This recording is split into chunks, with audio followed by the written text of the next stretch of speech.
kunci masa depan itu bukanlah katakanlah uang yang kau warisi dari orang tuamu, ya, atau dari keluarga apa kamu lahir gitu, bapak atau kakekmu itu sehebat apa dia, bukan itu modal kita. Tapi modal kita ke depan di masa depan itu adalah membangun jejaring yang baik, networking, membangun jejaring yang baik.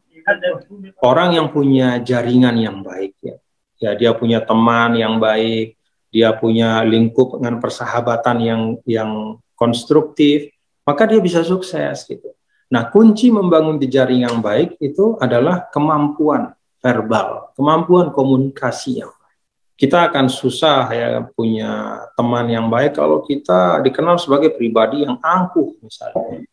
Tercermin dari ucapan kita, ya, mau menang sendiri, merasa paling pintar, akan sulit kita membangun jejaring yang baik.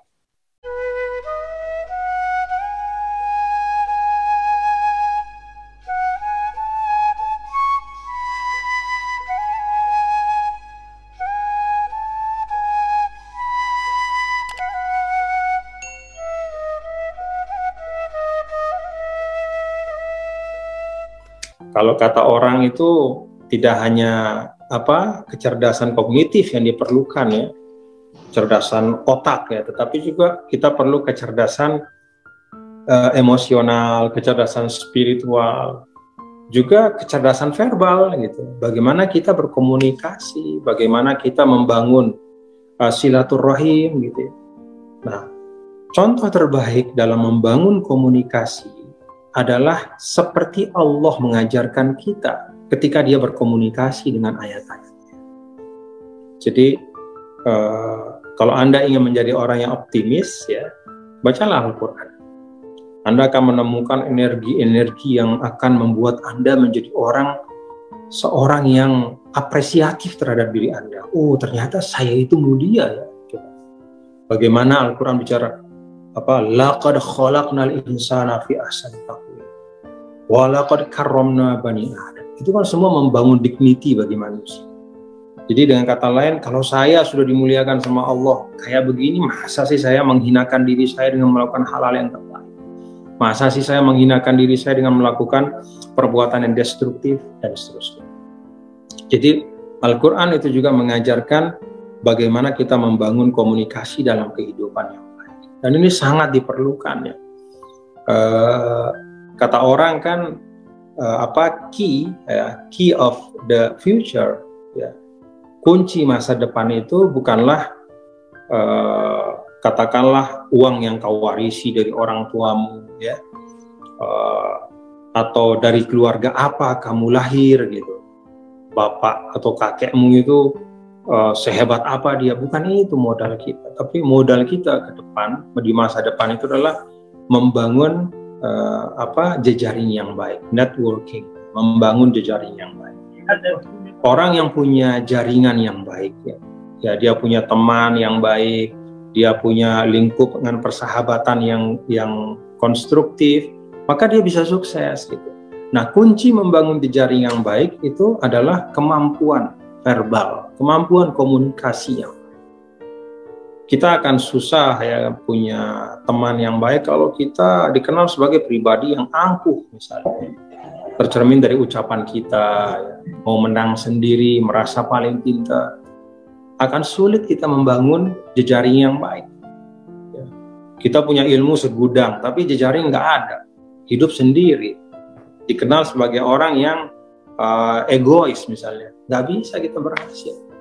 Nah, karena itu mari kita belajar, ya, bagaimana Allah membahasakan perintah puasa ini. Ya ayyuhalladzina amanu kutiba alaikumussyam kama kutiba alal ladzina min qablikum la'allakum tattaqun. Nah, itu juga diperkuat, ya, di dalam ayat-ayat berikutnya, ya, bagaimana narasi yang positif itu terus dibangun oleh Allah. Misalnya ayat 186 di sini. Wa idza sa'alaka 'ibadi 'anni fa inni qarib. Dan apabila hamba-hambaku bertanya kepadamu, anni, tentangku, fa inni qarib, maka katakanlah bahwa aku itu dekat. Ujibu da'watad da'i idza da'an. Aku jawab doa dari orang yang berdoa kalau dia benar-benar berdoa. Falyastajibu li, maka hendaklah mereka merespon dengan baik ya, tuntunan-tuntunanku, wal yu'minu bi, yakin padaku, la'allahum yarsyudun, maka hidup mereka akan lurus dan akan berada di atas petunjuk. Ini juga kalau kita lihat ya, bagaimana Allah itu kan omnipoten, artinya omnipoten itu kan maha segalanya. Tapi kalau kita lihat ayat ini, Masya Allah, adik-adik coba baca ayat ini pelan-pelan. Wa idza sa'alaka ibadi anni fa inni qarib. Itu akan terasa kedekatan Allah dengan kita. Akan terasa kedekatan Allah dengan kita. Bahkan lebih dari sekedar dekat, dia juga sangat responsif ya. Allah itu sangat menjawab, bersegera menjawab harapan-harapan hamba-Nya.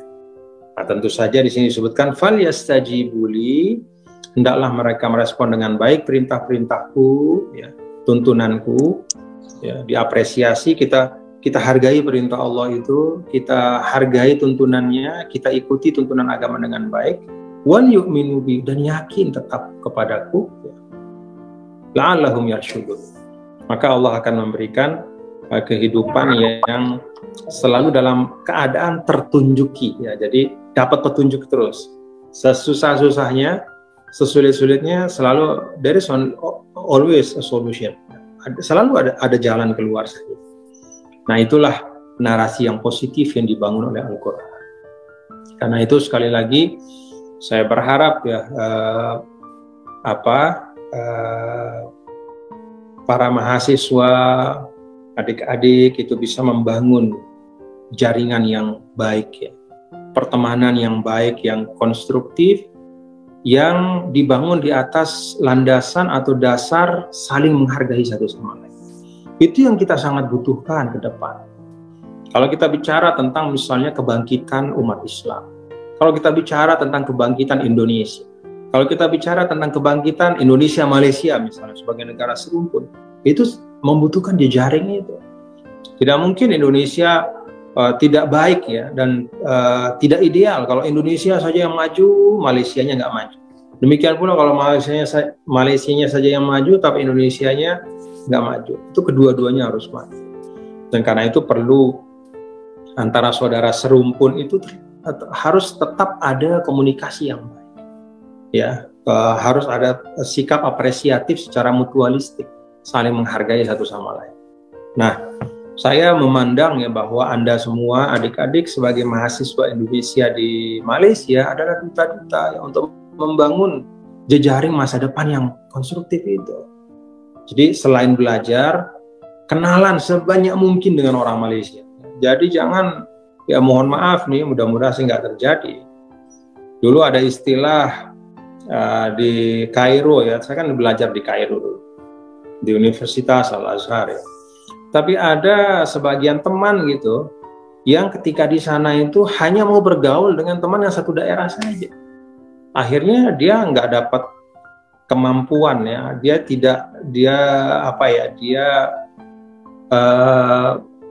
tidak mampu mengambil satu potensi di sana.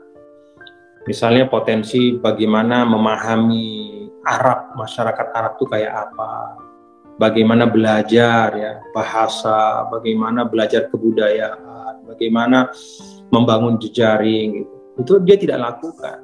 Jadi tinggal sama teman yang satu asalnya, lalu bergaulnya itu saja, nggak mau bergaul dengan orang Mesir.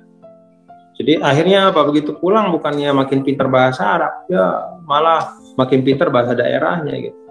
Lah, kan sayang ya, masa jauh-jauh ke luar negeri terus pulang itu jadinya malah makin pintar bahasa daerah. Nah, itu satu ilustrasi lah ya, itu ada terjadi walaupun nggak banyak. Saya berharap teman-teman mahasiswa Indonesia yang ada di Kuala Lumpur, yang ada di Malaysia itu melihat keberadaan Anda semua ini sebagai suatu suatu bagian dari rangkaian hubungan Indonesia dan Malaysia yang luas, rangkaian dari masyarakat Nusantara, rangkaian dari peradaban Islam yang terus berkembang di tanah Nusantara. Jangan lupa ya, ini sekadar pengingat kepada kita semua ya,